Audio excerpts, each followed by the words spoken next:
Good morning. I'm Karen Warner, and I'm president of the Board of Trustees. I'm delighted to start this ceremony by welcoming all of you here today. I know road construction is making getting to campus feel a little bit like an obstacle course, so you've already accomplished something today. On behalf of the board, welcome to students, faculty, staff, and parents, especially those of you new to USM today. And of course, a special welcome to our class of 2024.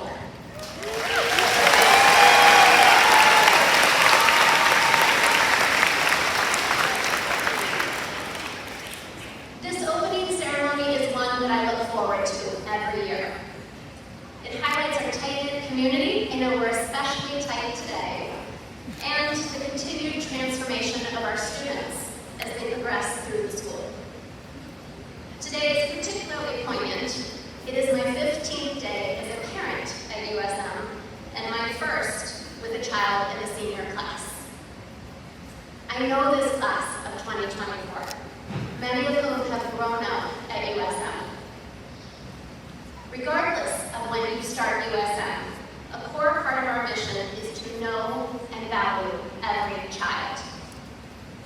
To the class of 2024, we are proud not only of what you have accomplished here, but also of who you have become. True to our mission, you strive each day to be learners, leaders, and citizens.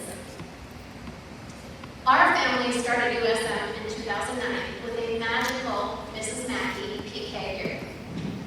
On that day, we all became part of this exceptional community. It has shaped our family for over the past 15 years and will continue to in the decades to come.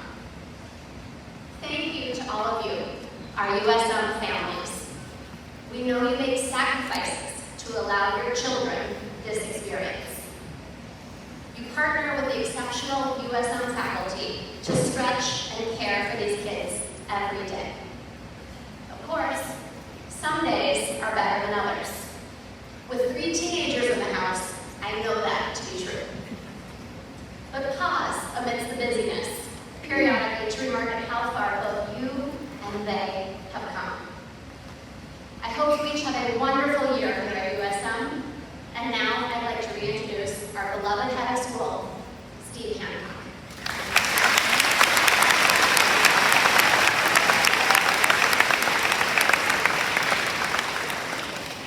Thank you, Ms. Warner, and thank you to the many parents who gathered today to celebrate the beginning of the school year.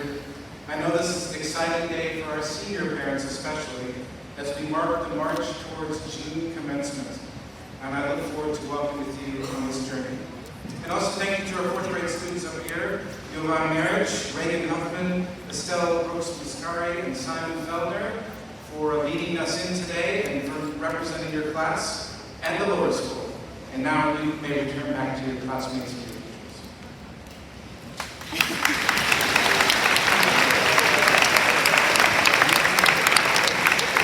I believe this ceremony is a perfect blending of our school's strategic commitments. As you know, we're committed to developing learners, fostering leaders, and preparing citizens. We are constantly seeking to be excellent in each of these domains. Today we begin a new journey, and our commitment to educational excellence is never more important than the start of a new school year.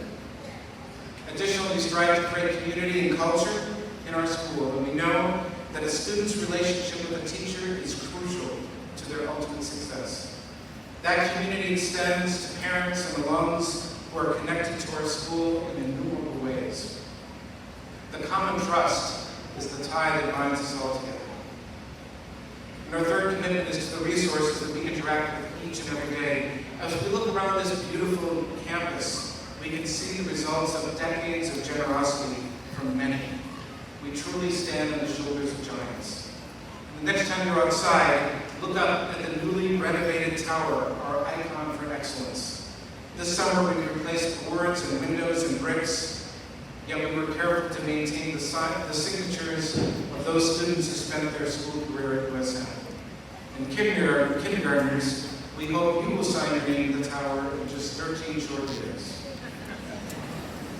Today we are here to celebrate the values of our common trust: respect, trust, honesty, fairness, and kindness. As is our tradition, we will take a moment to reflect on one of the values that we strive to maintain. This year's value is kindness.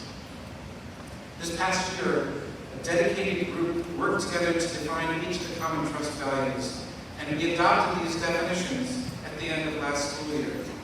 We define kindness as caring actions and words for others. Listen carefully to our speakers today as they share stories that mirror our definition. I do want to share a few of my own views about kindness.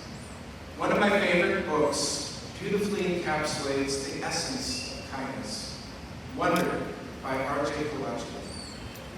In the pages of Wonder, we are introduced to Augie Coleman, a young boy born with facial differences that set him apart from others. The story revolves around Augie's journey as he enters a school for the first time, facing the challenges of acceptance, friendship, and understanding. One theme that shines brightly throughout the novel: the transformative power of kindness. Kindness, as depicted in the book, is not just a fleeting gesture, it's a way of life. Augie's classmates, teachers, and family members teach us that genuine kindness goes beyond appearance and differences. It's about reaching out a hand when someone stumbles, speaking words that uplift rather than hurt, and embracing each other's uniqueness. Kindness, in its simplest form, is choosing empathy over judgment through our caring actions and words for others. Wonder demonstrates the impact of kindness on the receiver and emphasizes how being kind is equally rewarding to the giver. Extending kindness opens doors to new friendships, personal growth, and a sense of purpose. We learn that our actions, no matter how small, can leave an indelible mark on someone's heart. As we navigate our own lives, both within and beyond these school walls, let's remember the lessons of wonder. Let's embrace the challenge of being kind, even when looking away is easier. Let's be the individuals who make someone else's day brighter, who helps others find their place in the world that sometimes seems indifferent. In conclusion, wonder is an important reminder that kindness is a force that can mend our world. It's a force that encourages us to see the beauty in our diversity and to treat each other with compassion in order to create a stronger sense of belonging. There are so many beautiful quotes from Wonder, and I want to leave you with one of my favorites. When given the choice between being right or being kind, choose kind. I hope you will choose kindness this year. Thank you.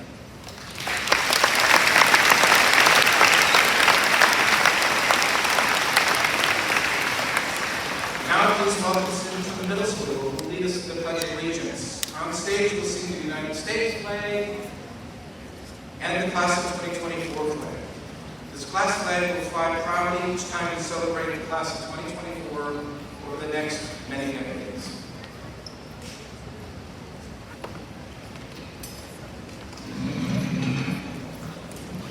Please stand for the Pledge of Allegiance.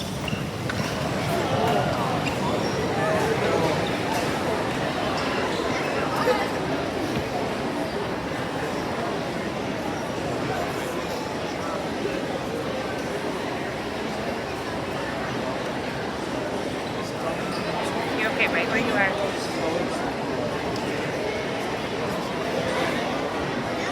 I pledge allegiance to the flag of the United States of America and to the republic for which it stands, one nation, under God, indivisible, with liberty and justice for all.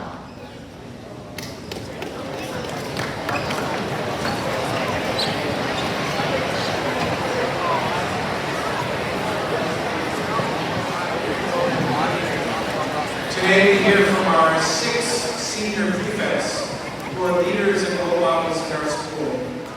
Their dedication and integrity set the bar high, representing the senior class and indeed the entire school. They embody the common trust through their leadership. Our first prefect to speak is Griffin Reedy.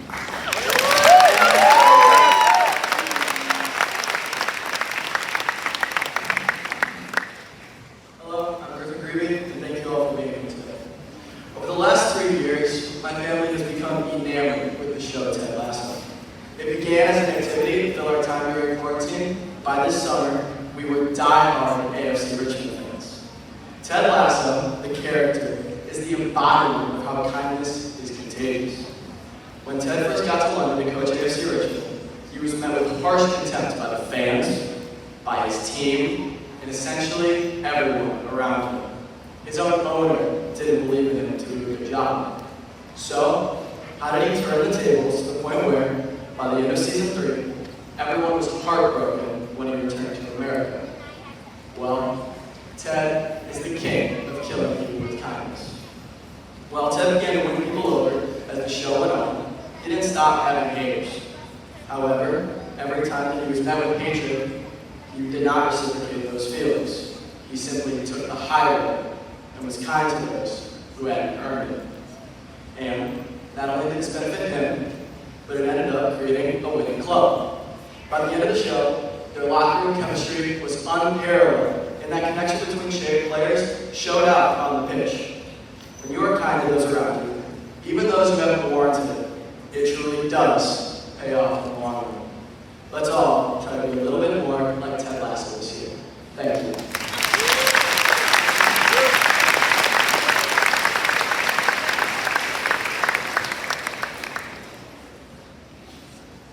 Good morning. My name is Zara Mason. According to the USM Common Trust, kindness is defined as, quote, caring actions and words for others. Sometimes it's obvious to know how to do this, while other times it's not. Let's first discuss when it's obvious. Earlier this month, my parents chose to travel to Arizona during that record-setting heat wave. My parents also opted to ignore the news that people hospitalized for heat stroke in order to fulfill their goal, climbing to the top of Camelback Mountain. Initially, I was so locked in on making it up and down before it hit 115 degrees that I quickly climbed past people. At some point, though, I noticed 2 college guys offering their water bottles to a struggling couple. Later, when I had slowed down and now likely appeared to be the struggling one, floundering from rock to rock, strangers' voices echoed, "Keep pushing, you're almost at the top." So, when we are collectively traveling the same path and facing the same mountain, the right thing to do is relatively straightforward. In times of acute crisis, most of us rise to the occasion and are kind to each other.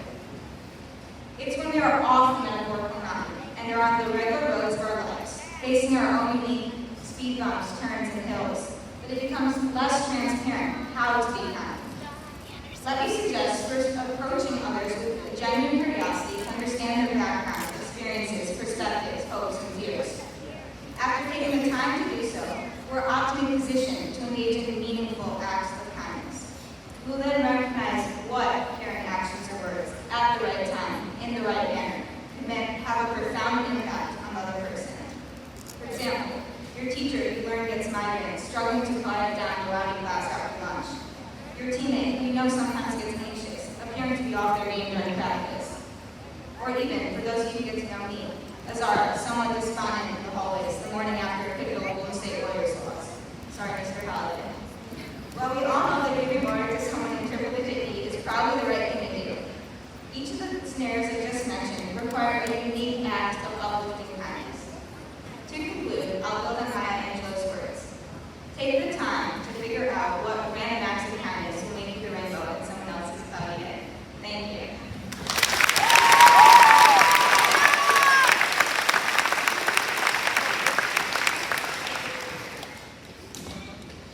Good morning. My name is Lyle O'Donnell. At first glance, a concept of niceness and kindness seems synonymous. However, although on the surface they appear similar, kindness and niceness have several distinguishing factors to set them apart. Discovering these facets of what makes kindness separate from niceness can teach us the true essence of kindness and why it's important to individuals and communities. Niceness consists of polite words or gestures, while kindness derives from thoughtfulness, tangible action, and an extension of empathy to understand the everyday journeys that human beings walk through.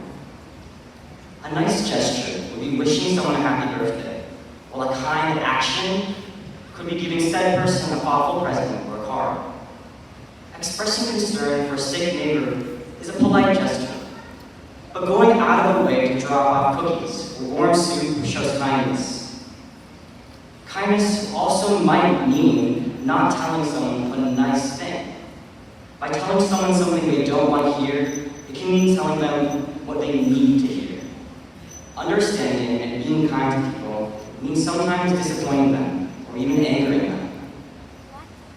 Kindness comes from a complex and beautiful place distinct from niceness. Niceness is a societal expectation, but kindness beckons more from individuals. It is deeply personal, and it often takes much more work to be kind, which is probably why the world lacks kind people. I'm not saying that we all shouldn't be nice. By all means, the world needs more nice people. However, taking the next step, going beyond words and committing to action, doing what is needed for someone and not what they want, promotes real connection, encourages compassion and selflessness, and shows us the true value of kindness. Thank you.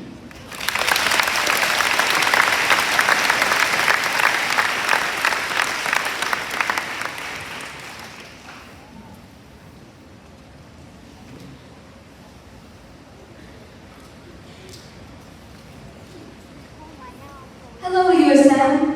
Welcome back to another school year. My name is Anjali George, and I'm honored to be a prefect this year. I'd like to share with you today one of my favorite personal memories of kindness at USM.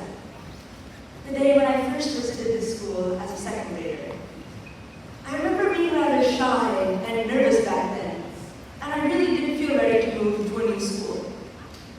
But when I walked into Mr. Edrock's classroom, he greeted me with a cheerful smile, dispelling my worries through his warm, welcoming nature.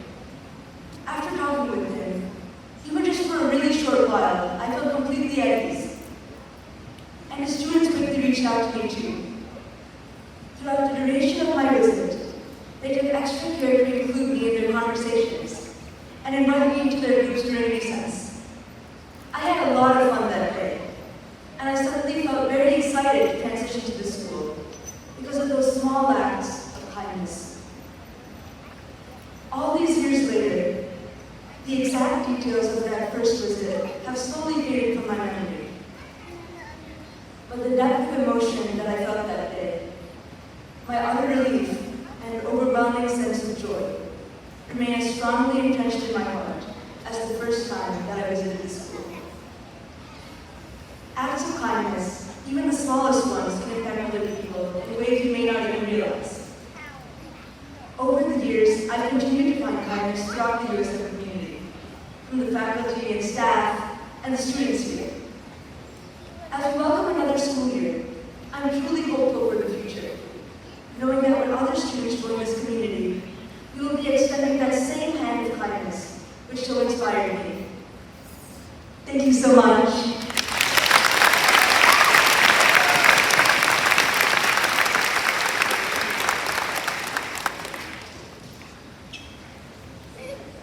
Hi, good morning. My name is Isabel Warner. A core memory from my years in lower school is the excitement around the One Day Kindness music video. This song played on repeat in my lower school classrooms, and it became a defining part of my childhood. For anyone unfamiliar, this video tracks the boomerang effect of individual acts of kindness. The video begins with a construction worker who helps a boy who fell off his skateboard. The boy then proceeds to lend a helping hand to an elderly woman. These acts of kindness occur in circular motion, finally ending with the construction worker on the receiving end of someone's kindness. The creators of the video, the Life Vest Inside nonprofit, define kindness through the symbol of a life vest. I wanted to take a different approach, seeing kindness not as the life vest, but rather the entire sea, in which each one of us is an individual boat. External forces affect wave movement in the ocean, leading to high and low tides. A rising tide means that each individual boat becomes elevated. Similarly, life exists through high and low moments. The collective human experience is shared through the interaction with others on a daily basis. Improvement of this collective experience benefits everyone involved. An action as simple as a smile directly improves both your and the receiver's mood.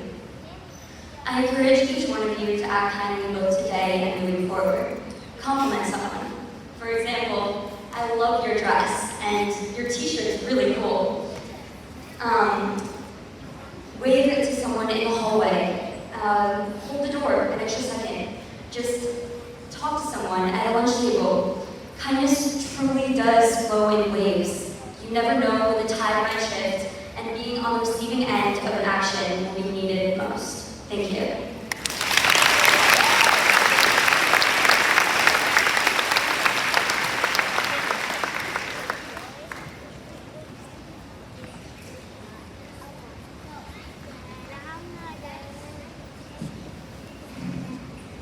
Good morning, everyone. My name is Emily. To begin, her brother's death left my mother and her family without much money, and also halted her dreams of continuing college. Left without many options to make ends meet, she turned to selling clothes in the market, a typical activity of Nigerian women at the time. As weeks passed, she eventually met a family who politely asked her for help with their family chores, which included looking after their small children and cooking for them. She never asked for anything in return, and eventually she completed these small tasks, creating a positive rapport with her family. Later on in that year, to her surprise, they actually made a decision to help fund her education, and allow her to go back to school and pursue a career instead of the typical domesticity. And unlike many women in Nigeria at the time, this was very rare.